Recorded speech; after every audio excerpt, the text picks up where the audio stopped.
안녕하세요. 동북교회 성도 여러분, 박아람 목사입니다. 오늘은 신구약 중간 이야기 어떻게 우리를 사랑하셨나이까? 라고 하는 부분을 보려고 합니다. 선행학습의 마지막 부분이고 이 다음부터 정말 신구약 중간사가 들어가게 되죠.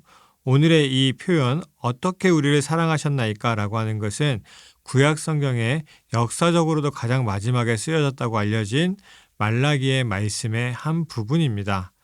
결국 이스라엘 사람들이 가졌던 감정이 어떠했는지, 왜 하나님께서 침묵의 400년을 보내실 수밖에 없었는지 그 이유를 한번 보도록 하겠습니다. 저번 이야기에서 70년간 바벨론으로 포로로 끌려갔던 사람들이 3차에 걸쳐서 돌아온 이야기를 말씀을 드렸습니다. 당연히 아무것도 없었던 이 예루살렘 다시 재건되고 그 앞에 성전이 세워지고 성벽이 세워지고 이러한 모습들을 통해서 사람들이 다시 활기를 찾게 되죠. 특히 2차 포로 기한의 지도자였던 에스라가 있었을 때에는 페르시아 왕으로부터 주목할 만한 특권을 부여받았습니다. 그건 뭐였냐면 예루살렘으로 돌아가기 원하는 사람들을 데려갈 수 있는 권한, 그리고 예루살렘 성전을 위한 기금을 페르시아 국고에서 받아 쓸 수 있는 권한, 성전에 쓰일 동물들을 살 수 있는 권한, 성전에서 일하는 사람들을 페르시아 세금 납부로부터 면제시키는 권한, 그리고 유대 땅에서 치안 판사를 임명하여 여호와의 율법을 지키게 하고 범하는 자의 생명을 다룰 수 있는 권한 등이었습니다. 자, 이 이야기는 뭐냐면 굉장히 높은 수준의 자치권을 줬다라고 하는 거예요. 그 중에 가장 주목할 만한 것은 두 가지입니다. 하나는 세금의 문제, 그리고 하나는 생명을 다룰 수 있는 문제. 이 두 가지는 정말 큰 권한입니다. 우리가 잘 아는 것처럼 예수님께서 빌라도 총독을 만났던 이유가 뭡니까? 이스라엘 사람들은 벌할 수는 있었지만 사형시킬 수 있는 힘이 없었어요. 그러한 권한을 갖지 못했습니다. 그래서 빌라도에게 보내서 사형시켜달라고 이야기를 하는 거거든요. 이 당시에 에스라는 그러한 권한을 부여받을 수 있는 사람이었어요. 또 세금 면제라고 하는 것은 이 당시에 가장 큰 혜택이었습니다. 이보다 더 큰 혜택은 없었다고 보는 게 맞을 겁니다. 일단 세금이라고 하는 것이 굉장히 셌고, 그다음에 세금을 위해서 살아갈 수밖에 없는 사람들의 삶이 있기도 했고요. 그리고 세금이라고 하는 것을 왜 이렇게 과도하게 걷는가 하면 어떠한 왕이 업적이라고 드러낼 수 있는 것은 그 당시에 두 가지밖에 없습니다. 하나는 얼마나 많은 땅을 차지했는가, 또 하나는 그래서 조공을 얼마나 받았는가. 이 두 가지밖에 없어요. 그러니까 당연히 자기의 업적을 위해서, 자기의 나라의 업적을 위해서 주변 땅들을 점령하는 것이고 거기에 나오는 조공들을 최대한 많이 가져와야 나의 업적, 나의 나라의 업적이 되는 거죠. 그렇기 때문에 세금 면제가 어려운 거예요. 그만큼 세금을 받지 않으면 자기의 업적이 떨어지지 않습니까? 그런데 세금 면제를 해줬다라고 하는 것은 나름 큰 혜택이었다라고 생각해 볼 수 있는 거죠. 3차 포로 기한의 지도자였던 느헤미야는 페르시아 왕 아닥사스다가 느헤미야의 청을 많이 들어주었는데 3차 포로 기한 지도자 느헤미야는 예루살렘에 도착해서 3일 동안 밤에 몰래 나가서 성을 탐색했습니다. 느헤미야가 왜 밤에 나갔냐 하면 이 당시에 주변에 견제하던 세력이 많이 있었습니다. 바벨론의 포로로 돌아온 사람들은 70년 만에 돌아왔지만 그동안에 그 땅에 살고 있던 사람들이 있었죠.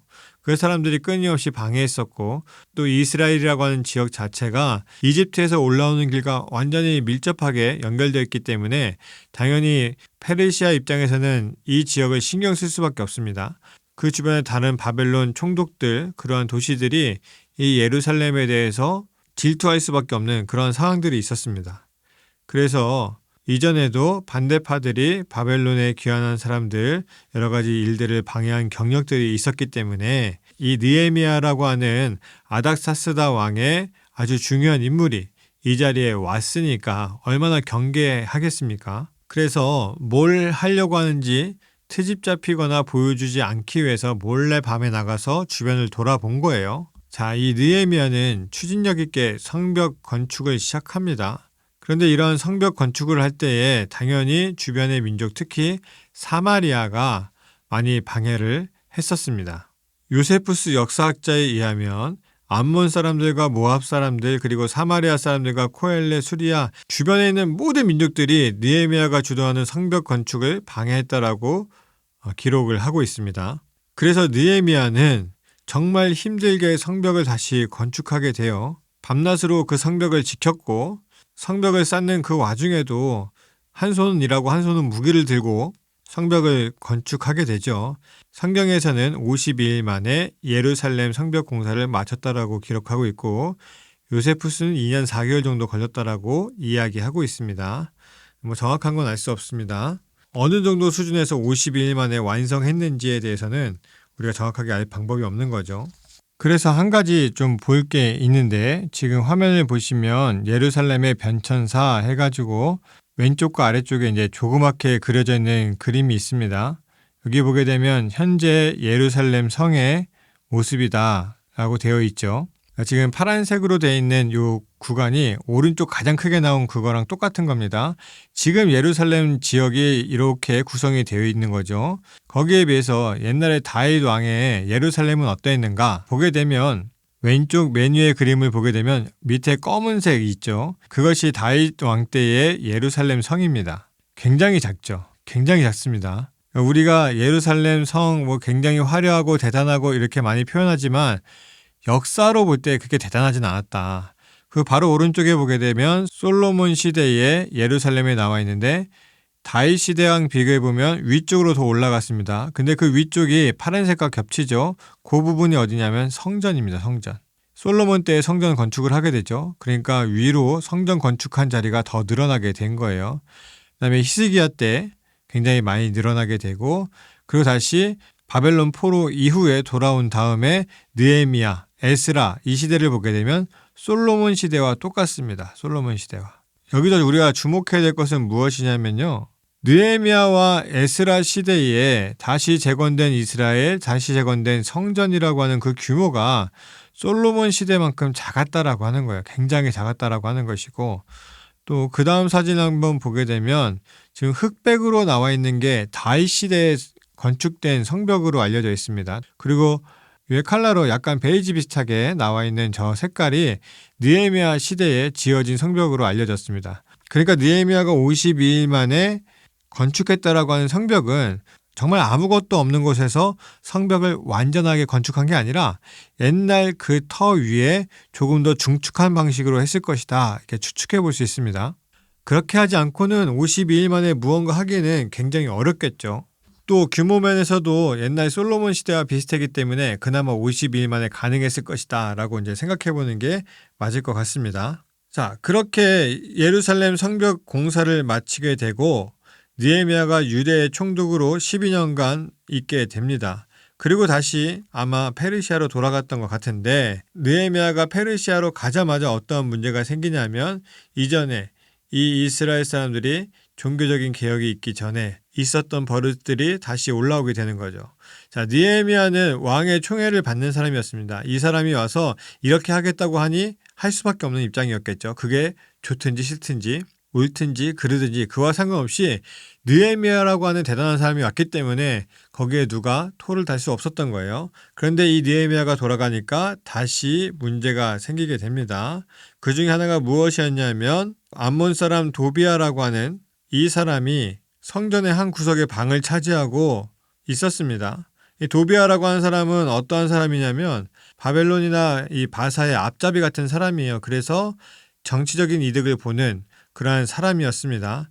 근데 느헤미야가 와서 내쫓게 되죠. 내쫓게 되니까 이 도비아가 결국은 느헤미야가 두려워서 사마리아 지역으로 도망하게 되고 이때에 같이 그 성전에서 정치적인 이득을 봤던 많은 제사장들이 있을 거 아니겠습니까? 이 사람들도 함께 사마리아로 도망가게 되고 사마리아에 가서 히브리어 성경을 이제 필사본으로 남기게 되는데 저번에 한번 말씀드렸던 모세 오경 그것을 필사본으로 남겼는데 사마리아 오경으로 남게 되는 거죠. 당연히 이 사람들이 사마리아에 가서 그리심 산 위에 신전을 건축하게 되는 거예요. 성전을. 그래서 예수님 시대에 사마리아 여인이 말했던 그리심 산의 성전 그것이 바로 이때 지어진 겁니다. 당시에 같이 도망했던 사람들이 대부분 제사장들이었기 때문에 성전을 거의 똑같이 지어놨다라고 알려졌습니다. 그러나 결국 나중에 다 파괴가 됩니다. 그래서 어쨌든 에스라와 느헤미야의 지도하에 이 이스라엘이 종교적으로 다시 회복되는 줄 알았습니다. 또 이전에 조상들이 섬겨왔던 우상들 때문에 자기의 나라가 망하고 우리가 이런 어려움을 겪고 돌아온 것도 다 이해하고 마음속에 담아 두었습니다.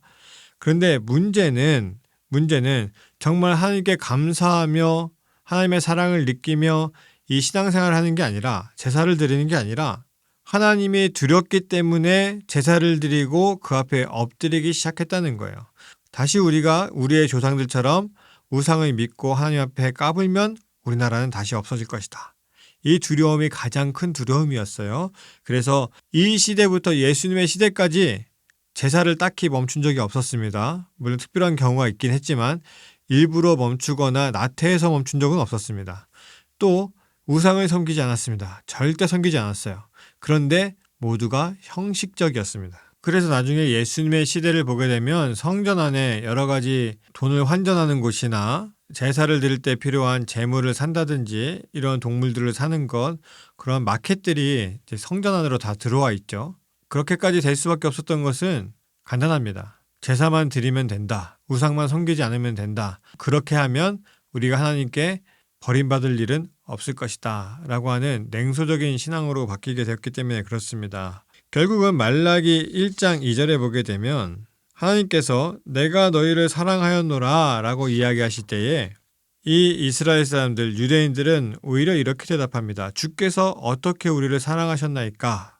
라고 이야기해요. 하나님께서는 사랑해서 너희를 징벌했지만 다시 돌아올 수 있도록 하셨고 나라를 재건하고 다시 세워갈 수 있도록 하셨는데, 사람들이 느끼기에는 우리가 다시 한번 하나님 앞에 잘못하면 우리는 완전히 죽어나갈 수 있겠구나, 완전히 사라질 수 있겠구나, 이 두려움밖에 없었다는 거예요. 그러니까 항상 긴장하고 잘못된 것이 없을까? 또 잘못된 것이 있으면 제사를 드려야지, 이런 식으로 신앙생활을 해왔다라고 하는 것이죠. 그렇게 구약 이야기가 끝나게 됩니다. 그리고 400년 동안 하나님은 침묵의 세월을 보내십니다. 더 이상 어떠한 이야기도 하지 않으세요. 딱히 선지자가 나타나는 것도 아니고 어떤 성경과 같이 이런 기록물이 나오는 것도 아닙니다. 400년 동안 침묵하셨습니다. 뭘까요?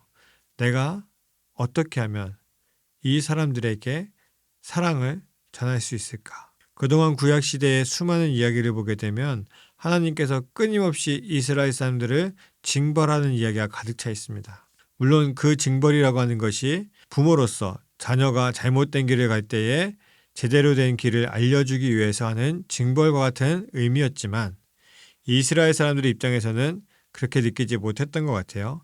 그러면 이렇게 생각할 수 있죠. 하나님께서 일방적으로 보여줬던 사랑이 사람들에게는 사랑이 아니었다라는 거예요. 그래서 어떻게 하면 이 사랑을 표현할 수 있을까라고 하는 것이 신약에 등장하는 예수님을 통해서 하나님의 사랑을 보여주기 시작한 것이죠.